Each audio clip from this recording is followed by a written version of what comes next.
예수님께서 겨자씨와 누룩의 비유를 통해서 하나님 나라를 설명하고 계십니다. 여러분 겨자씨 보신 적 있으세요? 겨자씨. 저는 겨자씨를 본 적이 없는 것 같아요. 모르겠어요. 제가 지나치면서 본 적은 있는지 모르겠는데 제 기억 속에는 없는데, 요즘에 이제 여름 되니까 냉면을 많이 먹잖아요. 그죠? 겨자 소스를 이렇게 먹잖아요. 넣어서 먹는데 이 겨자씨와 누룩의 비유를 통해서 하나님 나라를 설명하십니다. 예수님은요 정말 쉽게 설명하세요. 막 어렵게 설명하시지 않아. 우리의 일상의 삶에 우리가 느끼는 것을 가지고, 삶의 소재를 가지고 쉽게 복음을 설명하시는 것을 볼 수가 있습니다. 그런데 이 겨자씨가 성장해서요 수많은 새들이 깃들일 정도로 성장한다고 합니다. 이것이 바로 하나님의 나라라고 말씀하시는 거 있어요. 그래서 하나님 나라의 특징이 무엇인가? 하나님 나라의 특징은 성장한다는 거예요. 반드시 성장해요. 그런데 성장하지 않는다? 그것은 뭔가 좀 잘못되어 있는 거예요. 하나님의 나라는 반드시 커가요. 그러면 겨자씨가 얼마나 작은지 한번 볼까요? 제가 사진을 한번 준비했습니다. 보이세요? 어디에 보이세요? 저기 선 끝에 점처럼 있는 게 겨자씨예요. 잘 보이지도 않아. 진짜 작습니다. 그런데 이 겨자씨가요 보통 일반적으로 1.2m까지 자라간다고 합니다. 크게 되면 3m까지는 자란다고 합니다. 그런데 이 조그마한 겨자씨가 어떻게까지 되냐면요, 이렇게 된대요. 꼭 유채꽃 같죠? 유채꽃같이 자라. 저렇게 노랗게 핀다고 합니다.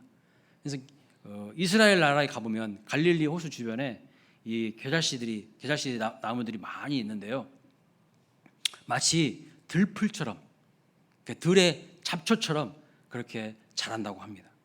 우리가 생각하기에는 배터리가 4%밖에 없어요. 큰일 났네.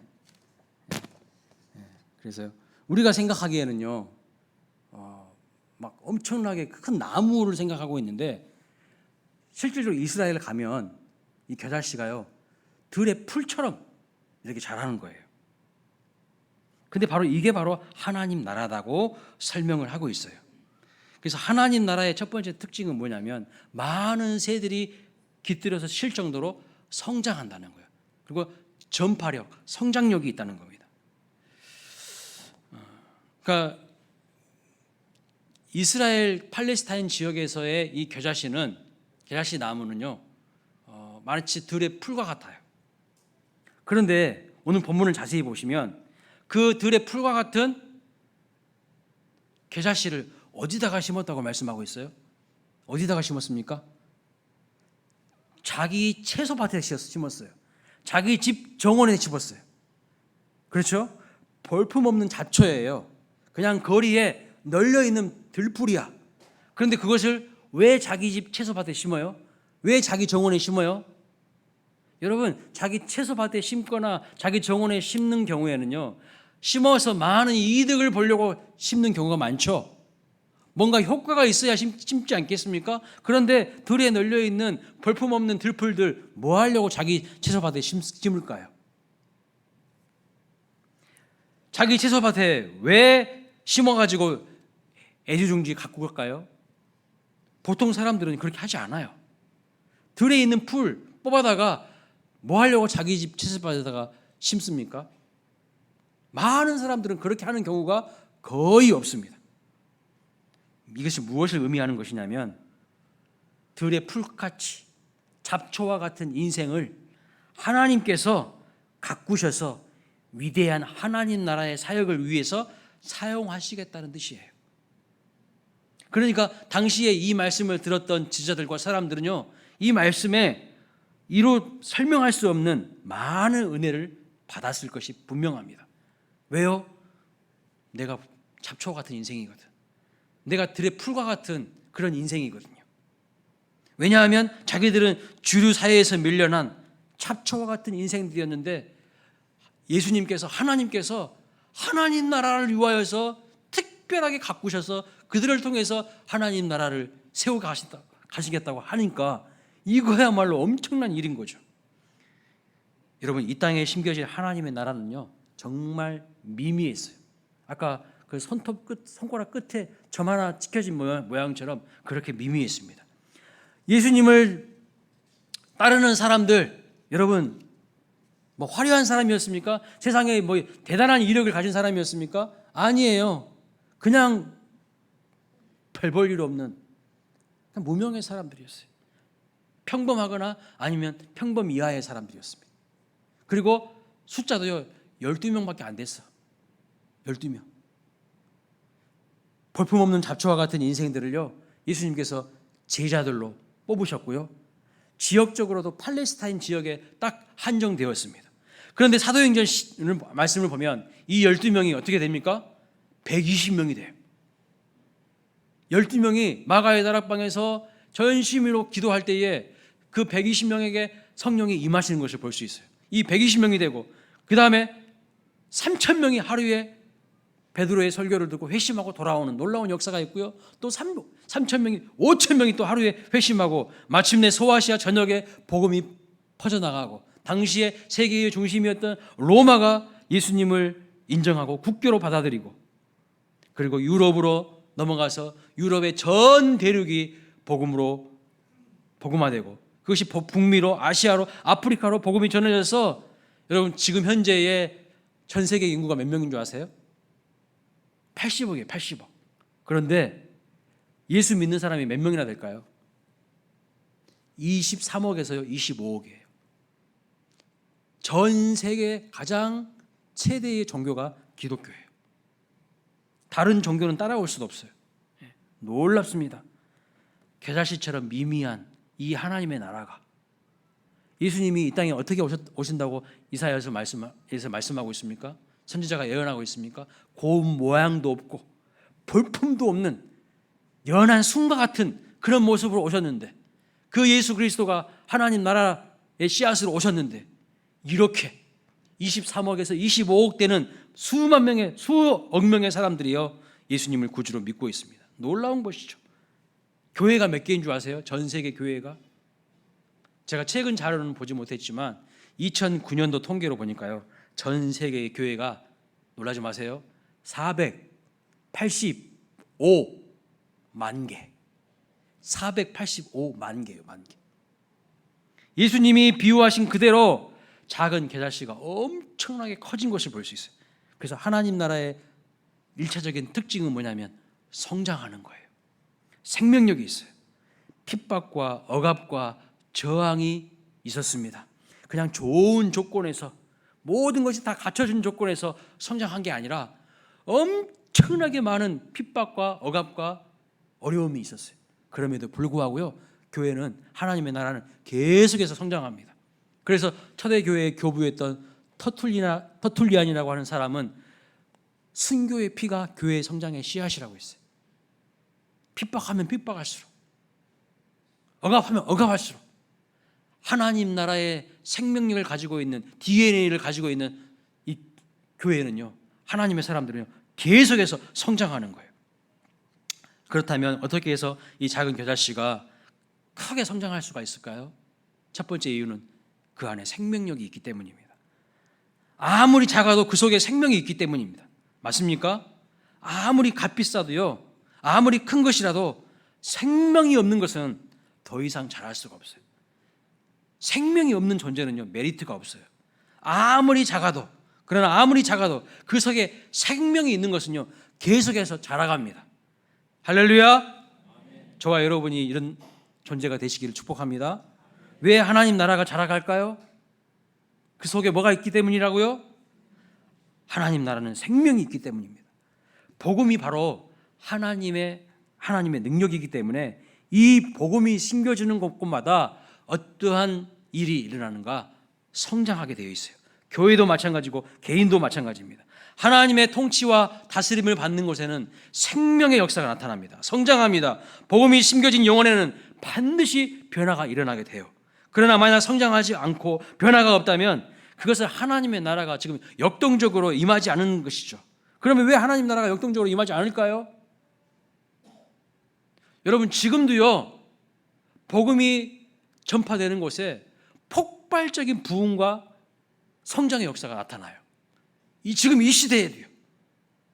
그런데 어떤 곳은요, 하나님의 말씀을 전해도요, 시무룩해.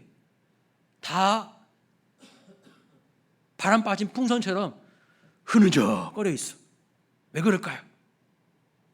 하나님의 말씀, 복음보다 세상의 논리, 세상의 철학, 세상에 오염되어 있어서 그래요. 세상에 푹 빠져 있어서 그렇습니다. 세상의 풍조와 철학을 따라서 살기 때문에 힘이 없는 거예요. 겨자씨처럼 작지만요, 정말 그 안에 복음의 생명력이 있다면 자라가게 되어 있습니다. 근데 문제가 무엇입니까? 복음이 내 안에서 희미해져 가는 거예요. 예수님이 내 안에서, 내 마음속에서 정말 희미해져 가는 겁니다. 내 안에 세상이 더 커져가고 예수님의 말씀이 힘을 잃어가면요, 생명력이 점차 상실되어 가는 거예요. 여러분, 우리는 사람을요, 외모로 판단해서는 안 돼요. 그 사람 안에 복음이 있는지를 보셔야 됩니다. 그 사람 안에 과연 하나님의 말씀에 생명력이 있는지를 보면 그 사람은요, 지금 조금 부족해 보여도, 지금은 연약해 보여도요, 반드시 성장합니다. 우리가 상상하지 못할 정도로 성장해 갈 수 있어요. 근데 지금 외모가 멀쩡해, 외모가 화려해, 거기에 많은 사람들이 속아요. 그 속에는 생명이 없어. 반대로 아무리 덩치가 크고 외적인 조건이 화려해도요, 그 속에 생명력이 없다면 하나도 두려워할 존재가 못 돼요. 여러분, 다윗이 골리앗을 보면서 어떻게 이야기했나요? 등치가 엄청 커요. 산만큼 커요, 골리앗은. 다윗은요, 그것에 비하면 소년이야, 소년. 애기야, 애기. 그런데 다윗이요, 나는 만군의 주 여호와의 이름을 의지하며 나아간다고 합니다. 너는 칼과 단창을 의지하고 나오냐? 나는 만군의 주 여호와의 이름을 의지하고 나아간다고. 다윗 속에 있는 하나님은요, 골리앗과는 비교도 되지 않게 크신 분이야. 그러니까 여러분, 외적인 크기를 보고 쫄지 마십시오. 그것을 보고 와, 대단하다 이렇게 평가해서는 안 돼요. 왜요? 그 속에 생명력이 없어요. 그 속에 하나님이 없어요. 그것은 아무것도 아닌 거예요. 그것은 절대로 성장할 수가 없습니다. 잘할 수가 없어요. 여러분, 계란이 바위를 이길 수 있을까요? 없을까요? 많은 사람들은요, 이런 이야기예요. 계란으로 바위치기지. 무슨 말이에요? 계란으로 바위를 절대 이길 수 없다는 거죠. 내가 하는 이 모든 것들이 계란으로 바위치기랑 똑같아. 무슨 변화가 있겠어? 내가 노력한다고, 내가 열심히 산다고 세상이 바뀌어? 계란으로 바위치기지. 그런 이야기합니다. 그러나 여러분, 계란이 바위를 이겨요. 어떻게 이깁니까? 계란으로 바위를 칠 생각을 하니까 못 이기는 거예요. 왜 계란으로 바위를 칠 생각을 하냐고요? 계란이 바위를 이기는데 왜요? 계란 속에 생명이 있기 때문이에요. 계란이 부화되면요, 얘가 병아리가 되고 닭이 되면요, 가볍게 바위쯤은 뛰어넘어 버립니다. 제가 한 말이 아니고 최명이라는 분이 홈볼이라는 소설에서 이렇게 썼어요. 같이 읽어볼까요? 달걀이 바위를 부수겠다. 온몸을 던져 치면 세상이 웃을 거야. 목소리가 너무 작아. 다시 시작. 달걀이 바위를 부수겠다. 온몸을 던져 치면 세상이 웃을 것이다. 하지만 바위는 아무리 강해도 죽은 것이요, 달걀은 아무리 약해도 산 것이니 바위는 부서져 모래가 되지만 달걀은 깨어나 바위를 넘는다. 정말 수긍이 가는 말이에요. 여러분, 계란이 바위를 이기는 이유는요, 그 속에 생명이 있기 때문입니다. 작은 겨자씨가 엄청나게 성장하는 이유도 그 속에 뭐가 있기 때문이에요? 생명이 있기 때문이에요. 성도가 어떻게 성장할 수 있을까요? 어떻게 부흥을 경험할 수 있을까요? 어떻게 해야 교회가 성장하고 부흥할 수 있습니까? 그 속에 생명이 있어야 돼요. 생명력이 있어야 돼요. 예수 그리스도의 생명력이 있는 교회, 복음이 있는 교회는요, 반드시 성장하게 되어 있어요. 세상의 철학에 물든, 세상의 합리주의에 물든, 세상의 사상에 물든 교회, 자유주의 교단이라고 합니다. 이 자유주의 교단들은요, 다 쇠퇴하고 있어요. 지금 세상에 자유주의 교단들은요, 다 쇠퇴하고 있어요. 그런데 복음주의 교단들은요, 활발하게 부흥하고 있어요. 이것만 봐도 딱 알 수 있어요. 하나님의 말씀이 그 사람 속에 생명력처럼 자리 잡고 있는 사람은요, 변화가 일어나고 성장이 일어나고요. 하나님의 은혜가 충만하게 머물러서 풍성한 삶을 살고 있어요. 근데 내 속에 힘이 없고 생명력이 없는 이유가 뭘까요? 하나님의 말씀을 일주일 내내 한 자리도 안 읽어. 안 봐. 묵상도 안 해. 장신용이야, 장신용. 그러니까 무슨 하나님의 말씀이 내 안에서 역사할 수가 있겠어요? 내가 하나님 앞에서 머물고 독대하는 시간이 있어야죠. 하나님 말씀을 묵상하고 그 진리의 말씀을 붙들고 나아가는 시간이 있어야죠. 그런데 하나님의 말씀은 하나도 보지 않아요. 하나님 따로 나 따로. 이 사람은요 성장할 수 없어요. 메리트가 하나도 없어요. 그런 존재는. 근데 하나님 따로 나 따로가 아니라 하나님과 내가 딱 연결되어 있는 사람, 이 사람은요 더딜지라도 천천히 갈지라도 반드시 성장하게 되고요, 반드시 하나님이 주목하셨다가 크게 사용하시는 사람이 되는 것입니다. 오늘 우리의 문제는 뭐냐면 내 마음속에 예수님이 희미해져 가는 거예요. 복음이 희미해져 가는 거예요. 하나님의 말씀이 희미해져 가는 거예요. 이게 문제라는 거예요. 그러니 무슨 능력이 나타나고 무슨 생명력이 있겠습니까? 생명력이 없으니까요 당연히 부흥은 옛날 이야기예요. 옛날 이야기. 옛날에 그랬다더라 그런 이야기지. 오늘 현재적으로 내가 그렇게 생명력이 있는 삶을 살고 있습니까? 아무리 악조건에 살아도요, 아무리 힘들어도요, 우리의 믿음의 선배들은요 지금보다 우리보다 훨씬 몇백 배로 못 살았어도요 그 속에 예수의 생명력이 있었으니까요 힘있게 살았어요. 목숨까지도 바치면서 복음을 전하는 사람들이 됐어요. 그런데 오늘 우리는요 생명력이 없어. 하나님의 말씀도 희미해져, 예수님을 사랑하는 마음도 희미해져가. 다 세상과 타협하고. 그러니까요 성령의 불이 꺼진 재가 되어 있는 겁니다. 우리 각자 성도 한 사람 한 사람도 어떻게 해야 성장하는가? 그 속에 예수 그리스도가 주시는 생명력이 있어야 성장하게 되는 줄로 믿습니다. 오늘 우리 시대의 가장 큰 문제점, 예수님이 내 마음속에서 희미해져 가는 것, 말씀을 붙들지 않는 것, 그것이 문제예요. 우리의 마음이 세상의 것들로 복잡하게 가득 채워져 있고 그 세상의 것들이 우리의 삶을 드라이브에 가고 움직이는 것이지 하나님의 말씀이 과연 우리의 삶을 움직이고 있습니까? 그렇지 못한다는 것이 문제예요.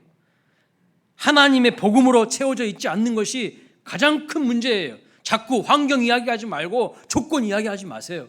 내 속에 하나님의 복음이, 주의 말씀이 생명력 있게 자리 잡고 있으면요 모든 악조건들을 뚫고 일어날 수 있어요. 회복될 수 있습니다. 그것이 문제예요. 사도행전 3장 6절에 보시면 성전 미문에 나면서부터 앉은 명의가 있었어요. 그런데 베드로와 요한이 그들을 어떻게 일으켜 세웁니까? 뭐라고 말하면서 선포하면서 세웁니까? 이렇게 말해요. 같이 한번 큰 목소리로 읽어보겠습니다. 시작. 베드로가 이르되 은과 금은 내게 없거니와 내게 있는 것을 내게 주노니 나사렛 예수 그리스도의 이름으로 일어나 걸으라. 아멘. 여러분 분명한 것이 뭐예요? 베드로가 자기에게 있는 걸 줬다는 거예요. 자기에게 없는 걸 준 게 아니에요. 자기에게 없는 거 어떻게 줄 수 있습니까? 자기에게 있는 것만 줄 수 있어요. 우리는 자기에게 있는 것만 줄 수 있어요. 자기가 없는 거 절대 못 줘요. 근데 나한테 있는 게 뭐예요? 여러분에게 있는 게 뭡니까? 예수 그리스도 그 이름의 능력이 있어요? 없어. 그러니까 줄 게 없는 거예요. 여러분 2000년 전에 저 베드로가 지금 활동할 당시에는요 아무것도 없어서 사도들이 은과 금이 없었어요. 근데 있는 것이 있어. 뭐가 있어요? 예수 그리스도 그 이름의 능력이 있었어요. 말씀의 능력이 있었고 복음의 능력이 있었어요. 근데 오늘 우리는 어떻습니까? 은과 금은 넘쳐나요. 여러분 손 딱 펴보세요. 반지 끼신 분들 많죠? 수두룩이죠? 다 집에 은과 금 다 있어. 은과 금 없거니와 이렇게 말할 수 없어. 우리는 다 있잖아요. 다. 그리고 또 우리는 은과 금을 추구하고 있어. 은과 금 때문에 교회 오신 분도 있어. 복 받으려고. 그것까지 나무라지는 않겠습니다. 근데 정말 있어야 되는 거는요 예수 그리스도 그 이름의 능력이 있어야 돼요. 이게 없으니까 문제인 거예요. 오늘날 많은 사람들이 은과 금을 추구하며 은과 금을 많이 소유하고 있는 것을 자랑합니다. 그런데 진짜 자랑해야 될 것은 따로 있어요. 그건 다 썩어 없어질 것이야. 반면에 그리스도인들조차도 예수 그리스도 그 이름의 능력은 상실하고 있어요. 복음의 능력을 상실하고 있어요. 생명력을 잃어가고 있습니다. 복음의 능력이 없어요. 그러니까 세상에게 줄 것이 없어요. 세상 사람들에게. 세상 사람들이 비웃어버려요. 세상 사람들이요, 우리보다 훨씬 은가금이 많아요. 은가금은 주려고 하지 마세요. 이미 그 사람들은 은가금 많아. 근데 뭘 줘야 돼요? 그들에게 없는 거, 예수 그리스도 그 이름의 능력을 줘야 돼요. 근데 우리에게 이게 없어. 오늘날 교회들도요, 막 삐까뻔쩍 화려해. 수십억 수백억짜리 교회들 많아요. 수천억짜리 교회들도 많이 있어. 근데 그 속에 예수 그리스도의 이름의 능력이 없어. 그게 문제라는 겁니다. 나에게 있는 것을 줄 수밖에 없는데 내 속에 예수님이 계속해서 희미해져 가는데요, 무엇을 도대체 줄 수 있겠습니까? 여러분, 우리 마음속에 예수 생명으로 충만하시기를 주님의 이름으로 축원합니다. 예수님으로 여러분의 마음을 가득가득 채우시기를 주님의 이름으로 축원합니다. 그때 놀라운 부흥의 역사, 생명력 있는 삶을 회복하고 살아갈 수가 있는 거예요. 두 번째로 성장의 비결은 뭐냐면 뿌리 내림입니다. 뿌리 내리는 거. 아무리 겨자씨가 생명을 가지고 있어도요, 그 속에 엄청난 가능성을 가지고 있어도 깊이 땅에 뿌리 내리지 않으면 아무것도 못 되는 거예요. 뿌리 내리지 않는 이상 절대로 성장할 수가 없습니다. 겨자씨가 나무가 되는 이유는요, 심겨졌기 때문이에요. 뿌리 내렸기 때문입니다. 맞습니까? 하나님 나라가 심겨지고 뿌리 내리는 과정이 필요한 거예요.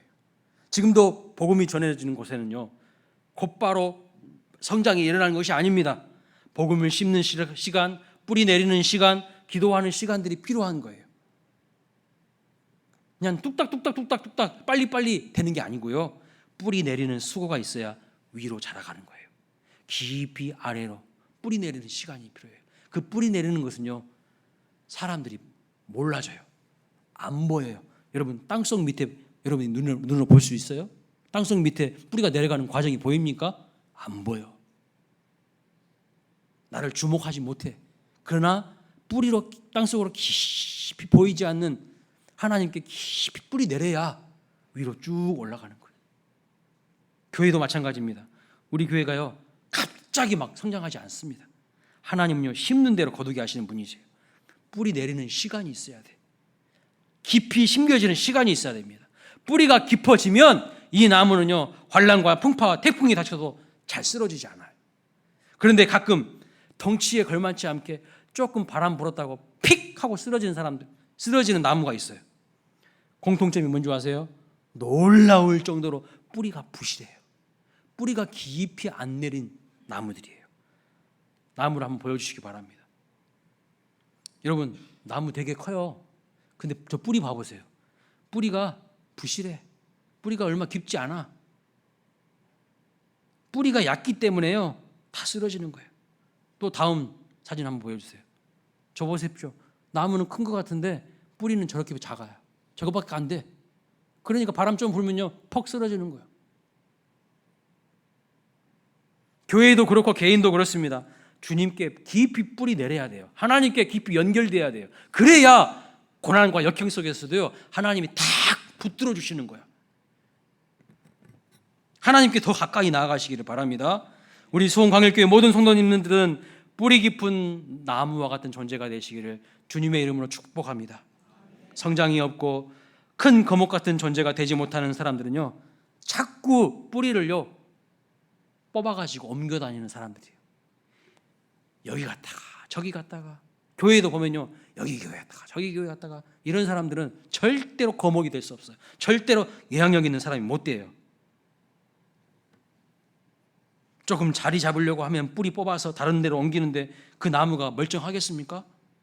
멀쩡할 수가 없어요. 힘들어도 어려워도 한결같이 그 자리를 지키면, 뿌리를 깊이 내리면 영향력 있는 존재가 되고요, 거목이 되는 거예요. 어떤 성도가 좋은 성도이고 거목 같은 존재인지 아십니까? 맨날 자기 마음에 안 든다고, 교회가 마음에 안 들고, 성도 누가 마음에 안 들고, 목사님이 마음에 안 든다고 하면서 교회 쇼핑하시는 분들이 있어요. 교회도 쇼핑해요, 여러분. 여기 갔다 저기 갔다 교회 쇼핑하고 다니는 사람도 있어요. 교회를 이리저리 자꾸 옮겨 다니는 사람들 절대로 좋은 성도 아니에요. 한 곳에요 깊이 시냇가에 심겨진 나무처럼 뿌리 내리는 성도가 복받은 성도예요. 믿으십니까? 악인은요 바람에 나는 겨와 같대. 겨. 시편 1편에 보니까 뿌리가 없어. 겨가 무슨 뿌리가 있습니까? 바람에 그냥 이리 갔다가 저리 갔다가, 그러니까 아무런 열매를 맺지 못해. 그 사람을 복 없는 사람이라고 하지 않고 악인이라고 주님이 말씀하고 있어요. 악인. 뿌리가 없어.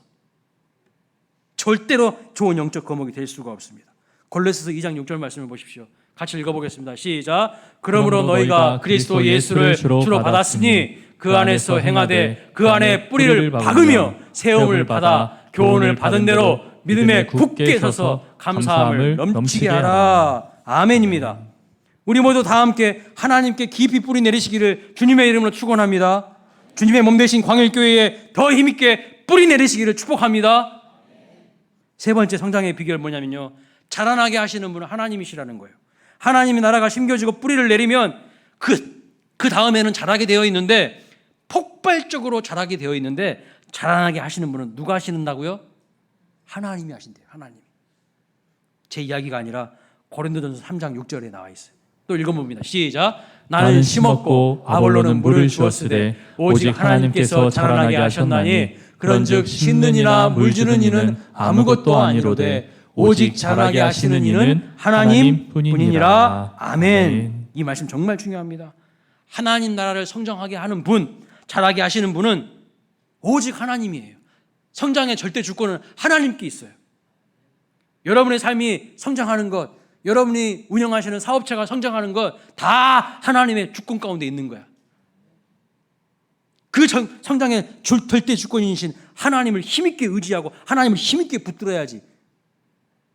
흐리멍텅하게 있으면요, 아무리 내가 노력해도 안 돼요. 노력도 안 돼. 하나님이 힘 주셔야지 노력도 나오고 열심도 나오는 거지. 부모는 자녀가 잘하지 않으면 정말 마음이 좋지 않습니다. 마음이 상해요. 제가 어떤 권사님을 알고 있는데요, 자녀가 키가 너무 작아요. 딸인데 안 자라.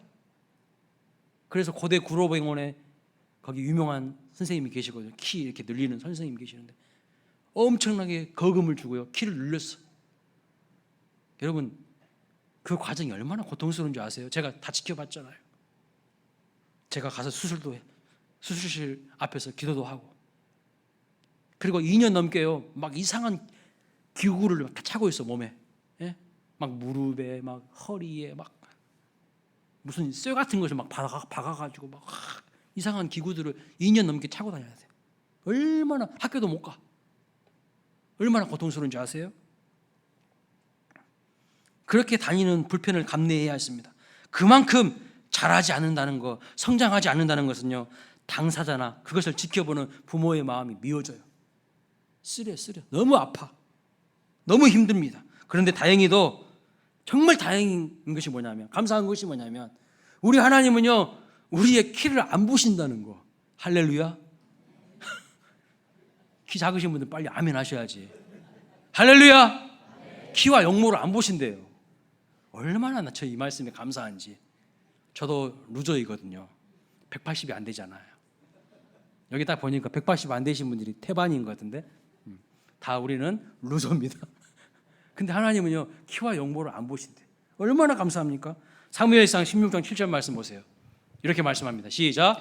여호와께서 사무엘에게 이르시되 그의 용모와 키를 보지 말라. 내가 이미 그를 버렸노라. 내가 보는 것은 사람과 같이 아니하니 사람은 외모를 보거니와 나 여호와는 중심을 보느니라 하시더라. 키와 용모를 보지 말라 그랬어요. 오늘 우리는 얼마나 키와 용모를 보는지 몰라요. 강남에 가면요, 성형외과가 엄청 잘 된대. 왜요? 다 얼굴 뜯어 고쳐. 용모를 다 뜯어 고치는 거야. 불만이 많아. 그런데 강남에 가면 또 잘 되는 게 있대요. 뭐가 잘 되는 줄 아세요? 정신과가 그렇게 잘 된대. 다 몸을 돈 주고 뜯어 고쳤는데, 얼굴을 다 뜯어 고쳤는데 마음이 그렇게 병든 사람이 많대. 마음에 기쁨이 하나도 없대. 얼굴 다 뜯어 고쳤는데도 중심이 다 썩어 있어. 중심이 다 흐리멍텅해. 여러분, 키와 용모 보지 마세요. 아직 결혼 안 하신 우리 자매님들 신랑감 선택할 때 키와 용모 보지 마세요. 키와 용모 보지 마세요. 키 아무런 문제 안 돼요. 근데 마음의 키가요, 조그만해가지고 좁쌀 모양처럼 마음의 키가 작은 사람들은요 반드시 문제를 일으켜요. 사회적인 문제를 일으키고요, 가정에서도요 맨날 문제를 일으켜요. 유한진 시인이 키라고 하는 시를 지었는데 좀 확대해서 좀 보여주시면 좋겠습니다. 제가 읽어드릴게요. 부끄럽게도 여태껏 나는 자신만을 위해서 울어왔습니다. 자신을 위해서 울었대요. 아직도 가장 아픈 속 울음은 언제나 나 자신을 위하여서 터져 나오니 얼마나 더 나이가 먹어야 마음은 자라고 마음의 키가 얼마나 자라야 남의 목도 울게 될까요? 삶이 아파 서러운 날에도 나 외엔 볼 수 없는 눈, 삶이 기뻐 웃는 때에도 내 웃음소리만 들리는 귀, 내 마음 난장인 줄 미처 몰랐습니다. 부끄럽고 부끄럽습니다. 여러분, 뭘 진짜 부끄러워해야 돼요? 자기의 마음의 키가 난장인 것을 부끄러워해야 되지, 키 작다고, 육체적인 사이즈 작다고 부끄러워할 이유 하나도 없어요. 다윗은요 키가 작았어. 그런데 그 속에 하나님이 함께 하시니까 골리앗도 이겨요. 오늘 우리의 문제가 뭔지 아십니까? 내 속에 하나님이 없어. 그러니까요 조금만 힘들고 어려우면 픽픽 쓰러지는 거야. 정말 중요한 것은 눈에 보는 키가 아닙니다. 진짜 마음의 키가 중요한 거예요. 신체적인 성장이 멈추는 것도 정말 힘들겠지만 마음이 성장하지 않고 인격이 성장하지 않고 믿음이 성장하지 않으면 정말로 큰 문제가 되는 거예요. 인격이 성장하지 않은 사람들 때문에 마음이 성장이 멈추는 사람들이 다 문제를 일으키는 것을 볼 수 있어요. 어느 공동체나 마찬가지입니다.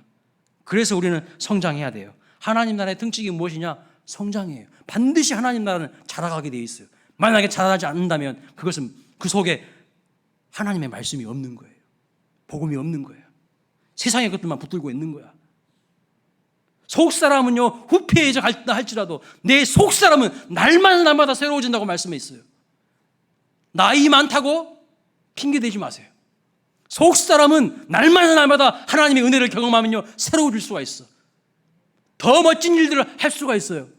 90 넘은 장로님도 제가 생겼던 교회에서는요 지금도 전도하러 다니셔요. 지금도 맨 앞에 와서 항상 예배 때마다 새벽 기도도 안 빠지고 나오셔. 왜요? 그 사람 안에 뭐가 있기 때문이에요? 복음이 있기 때문이에요. 죽어 칼 모음 마지막까지 나 하나님 위해서 쓰임받고 가겠습니다. 항상 그렇게 이야기하셔요.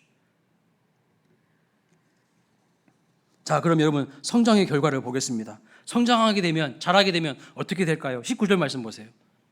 시작. 자라 나무가 되어 공중의 새들이 그 가지에 깃들었느니라. 장성하여 나무가 되면요 그 결과는 예상치 않는 영향력을 발휘하게 되는 거예요. 그 가지에, 그 그늘에 많은 새들이 와서 뭐합니까? 평안을 누리게 되는 거예요. 안식처가 됩니다. 할렐루야. 여러분이 안식처가 되시길 바랍니다. 우리 광일교회가 안식처, 피난처, 삶의 위로와 삶의 쉼을 얻는 곳이 될 수 있기를 주님의 이름으로 축복합니다. 겨자씨 같은 작은 나라 이렇게 커져서 지금 보십시오. 현재 수십억의 사람들이 이 큰 예수 그리스도라는 나무 안에 깃들고 있지 않습니까? 23억에서 25억 되는 많은 세계인들이 예수라는 그 나무 그늘 안에 지금 숨을 쉬고 있는 거 아니겠습니까? 우리 교회가 정말 하나님 나라를 닮아서요 크게 성장함으로 많은 사람들이 깃들일 수 있는 그런 부흥하는 교회 되시기를 주님의 이름으로 축복합니다. 자, 이제 누룩을 살펴보겠습니다. 겨자씨 비유가 강조하는 것은 하나님 나라의 외적인 성장이에요. 그러면 누룩의 비유가 강조하는 것은 뭐냐면요 질적인, 본질적인 변화예요. 그래서 21절에 보면 마치 여자가 가루 서말 속에 갖다 넣어 전부 부풀게 한 누룩과 같다고 말씀하고 있어요. 이 누룩의 비유를 통하여서 주님이 말씀하시고자 하는 메시지가 뭘까요? 누룩은 작은 거예요. 잘 보이지 않습니다. 그런데 가루 서말은요 약 40리터의 양이래요. 40리터. 엄청나게 많은 양인데 그 가루 서말 속으로 침투해서 들어가서요 질적인 변화를 일으키는 거예요. 다 부풀게 만드는 거예요. 누룩이 보통 성경에는요 부정적으로 사용되었습니다. 예수님이 바리새인들과 서기관들의 누룩을 주의하라, 조심하라 그랬어요. 무슨 뜻일까요? 바리새인들과 서기관들의 형식적인 종교생활, 예? 율법주의적인 종교생활, 자기 의를 내세우는 종교생활, 그런 것들 주의하고 조심하라고 그랬어요. 그런 것에 물들지 않도록 조심하라고 그랬어요. 그런데 오늘 본문에서는요 긍정적으로 말씀하고 있어요. 뭐라고요? 우리 삶의 질적인 변화를 일으키는 것으로 말씀하고 있어요. 여러분 실제적으로 하나님 나라의 역사, 기독교의 역사는요 산속에서 고립되어 있는 역사가 아니에요. 침투하는 역사예요. 너희는 세상 속의 빛이라고 했어요. 세상과 따로 떨어져 있어서 존재하는 게 아니에요. 세상 속의 소금이라 했어요. 그래서 변화의 역사가 나타납니다. 작은 양의 누룩이요 가루 소마를 부풀려 버리듯이 소수의 사람들이 복음을 들고 가서 그 공동체를 변화시키고 그 지역을 다시 살리는 것을 볼 수가 있어요. 기독교가 다른 종교와 다른 큰 차이점이 뭔지 아십니까 여러분? 바로 이 침투성이에요. 힌두교를 보세요. 많은 사람들이 힌두교 믿고 있습니다. 그런데요 지역과 문화권의 한계를 뛰어넘지 못해요. 거의 인도 사람들만 믿고 있어요. 그 인도라는 그 지역, 그 문화권만 딱 한정되어 있어요. 다른 지역으로 침투에 들어가지 못해요. 확장하지는 못해요. 불교 많은 사람들이 믿고 있어요. 그런데요 불교 영향력 별거 아니에요. 절 자체가 어디 있어요? 산속에 있잖아. 나는 세상과 상관없이 고립되어 있겠다는 뜻이잖아요. 근데 무슨 영향력이 있겠어요? 없어. 불교도요 아시아권에 딱 한정되어 있어. 문화적으로 지역적으로 그 한계를 벗어나지 못해요. 이슬람은요 많은 사람들이 믿고 있어요.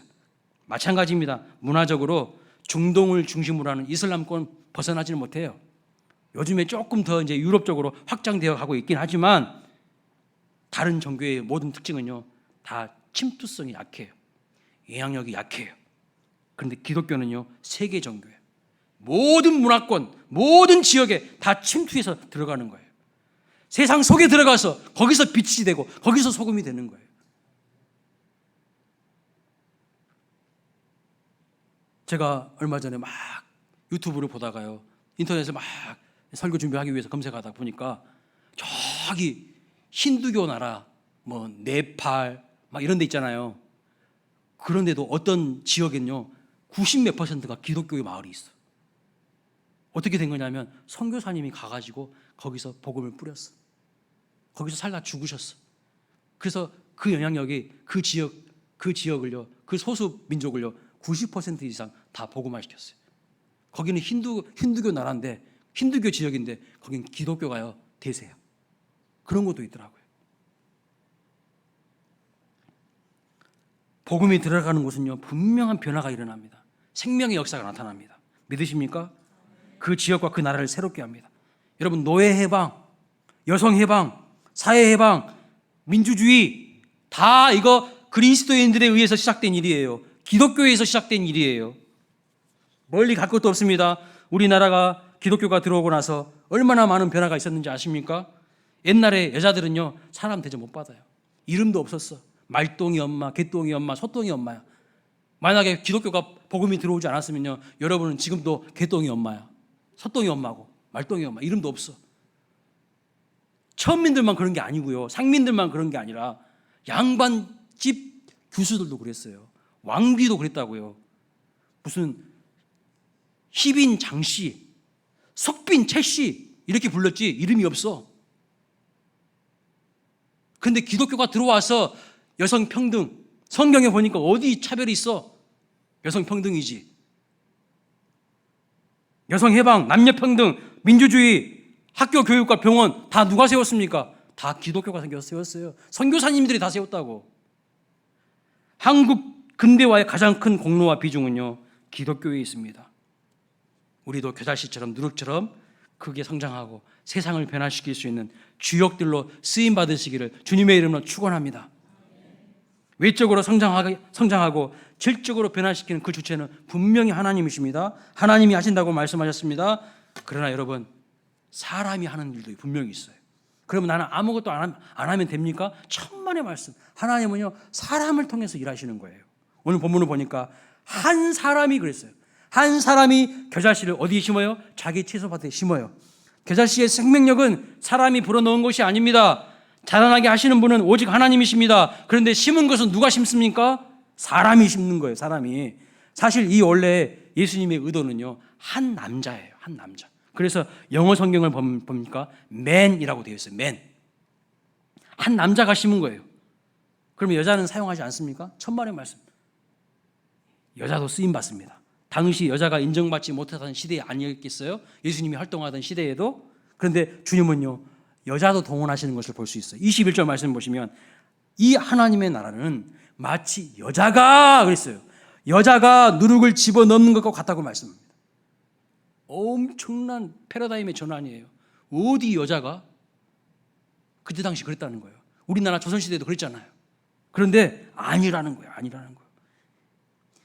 이 누룩에 변화시키는 힘, 영향력은요, 사람이 불어넣는 것이 아닙니다. 그것은 분명히 하나님이 하시는 일입니다. 그러나 이 누룩을 섞은 것은 누가 하는 것입니까?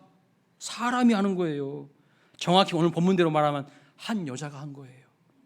남자가 자기 채소밭에 겨자씨를 심지 않았다면, 이 여자가 가루 서말에 누룩을 넣지 않았다면 아무런 일도 일어나지 않아요.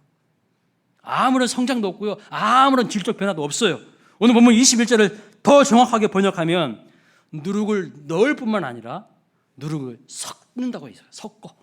믹스했다고. 영어 성경 보니까 믹스라고 표현하고 있어요. 믹스가 뭐예요? 섞는다는 거예요. 혼합한다는 거예요.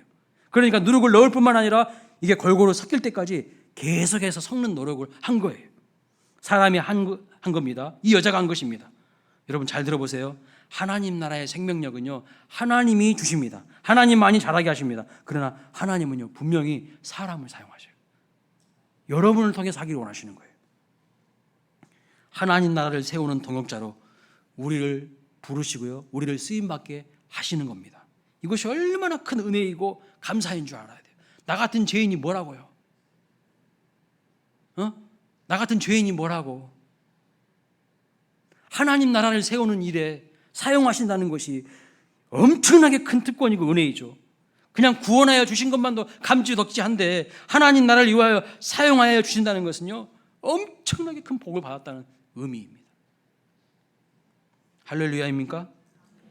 요한복음 2장에 보면 여러분, 가나 혼인잔치에 누가 물을 포도주로 바꿉니까? 누가 바꿨어요? 제가 안 바꿨어요. 누가 바꿨어요? 예수님이 바꿨죠. 그런데 여러분, 돌 항아리 6개에다가 물을 아구까지 채운 사람은 누구예요? 예수님 아니에요. 그거는요, 너희들이 하라고 그랬어. 너희들이 하라고 했어. 아구까지 채웠거든요. 그거 떠가지고 아직 포도주로 안 바뀌었어요. 아구까지 6개에다가 채웠어. 근데 아직 포도주로 안 바뀌었거든요. 안 바뀌었는데 그거 떠가지고 연회장에 예수님이 갖다 주라고 합니다. 여러분 갖다 줄 수 있겠어요? 아직 포도주 안 바뀌었는데 그냥 물인데. 근데 그거 떠가지고 연회장으로 가서 주었을 때에 그 가는 과정 가운데에 물이 포도주로 바뀐 거예요. 끝까지 순종하는 걸 보시는 거예요, 주님이. 그것은 사람이 하는 거예요. 예수님이요, 물까지 떠가지고 가시지 않아. 예수님이 돌 항아리 6개에다가 직접 물 채우지 않으셔요. 왜 그러실까요? 다 하시지. 우리가 경험하게 만드시는 거예요. 우리가 하나님 나라를 경험하고 하나님의 은혜와 하나님의 기적을 경험할 수 있도록 우리에게 은혜를 주시고 기회를 주시는 거예요. 하나님의 일에 동참하게 하셔서 믿음의 세계를 경험하게 하시는 거예요. 여러분, 죽은 나라 스스로 살리는 거 누가 하셨어요? 예수님이 하셨어요. 그러나 무덤을 맡고 있는 돌 누구 보고 옮기라고 했습니까? 누구 보고 옮기라 했어요? 예수님이 직접 옮기셨나요? 천만의 말씀. 사람들 보고 그 돌 치우라고 그러셨어요. 주님 그것까지 치우시진 않으십니다. 사람이 복음을 듣고 변화되는 역사는요, 오직 하나님의 역사로만 가능합니다. 그러나 사람이 믿고 순종하는 일을 통해서, 복음을 전하는 그 일을 통해서 하나님이 역사하실 줄로 믿습니다. 복음의 통로로, 기적의 통로로, 사랑의 통로로 쓰임받는 저와 여러분 되시기를 주님의 이름으로 축원합니다. 사도 바울이 1차 선교 여행 때 12개의 도시를 다니면서요, 2300km를 걸어 다녔어요. 2차 선교 여행 때 21개의 도시를 걸어 다니면서 5,000km를 걸었습니다. 3차 선교 여행 때 24개의 도시를 걸으면서 6,000km를 걸었습니다. 마지막 로마로 가기 전에 14개의 도시를 걸으면서 4,000km를 걸어 다녔습니다. 그냥 공짜로 되는 게 없어요. 그가 로마로 가기까지 총 70개의 도시 17,300km를 복음을 위해서 걸었어요. 많은 어려움 속에서, 고난과 역경 속에서 누군가 심었고 누군가 뿌렸고 누군가 휘저었기 때문에 하나님 나라가 확장되고 성장할 수 있는 것 아니겠습니까? 여러분, 우리가 왜 오늘 이렇게 복음을 믿게 되었습니까? 이 땅에요, 우리 선교사님들이 오셔가지고 이름도 없이 빛도 없이 목숨 바쳐가면서 피 흘려 순교하시고, 그래서 대한민국 삼천리 반도 금수광산에 교회 없는 곳이 없을 정도로 이렇게 복음화가 되는 놀라운 은혜를 입은 겁니다. 저절로 된 것 아니에요. 마지막으로 본문을 자세히 보면 한 남자 한 여자라고 할 뿐 이름이 안 나와요. 무명의 사람들이 한 거예요. 무명의 사람들이. 그런데 이들이 바로 하나님 나라를 위해 쓰임을 받았습니다. 무엇을 말하는 것일까요? 하나님 나라의 위대한 일은 누가 한다는 거예요? 위대한 사람들이 하는 게 아니에요. 그런 패러다임을 버리세요. 위대한 사람들이 하는 게 아니라, 잘 나가는 사람들이 하는 게 아니라 믿고 순종하는 사람들이 하는 거예요. 약하지만, 볼품없지만, 연약하지만, 부족하지만 주님의 말씀을 믿고 순종하는 사람들을 통하여서 하나님 나라의 위대한 역사가 일어나게 되는 줄을 믿으시기 바랍니다. 무명의 여인이었지만 하나님 나라를 확장하고 세우는 일을 감당했던 한 여인을 소개하겠습니다. 독일 출신 미국인 서서평 선교사, 처녀의 몸으로 주선당에 왔거든요. 정말 예수님의 모습을 똑 닮았어요. 겨자씨처럼 누룩처럼 작고 작은 여인의 모습으로, 여인이었지만 이 한 사람으로 인하여서요, 많은 사람들이 예수님을 알고 진정 위로와 힘과 소망을 발견하게 되었어요. 자, 영상을 한번 보겠습니다. 준비됐나요?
마지막 한마디.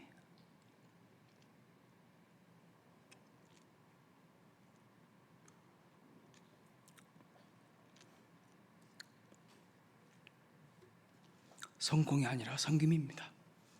Not so sex, but service. 우리 교회가 겨자씨 같이 성장하고 누룩처럼 세상을 변화시키는 교회가 되기를 원합니다. 우리 모두가 하나님 나라를 위하여서 아름답게 쓰임 받으시기를 주님의 이름으로 축복합니다. 다 함께 자리에서 일어나셔서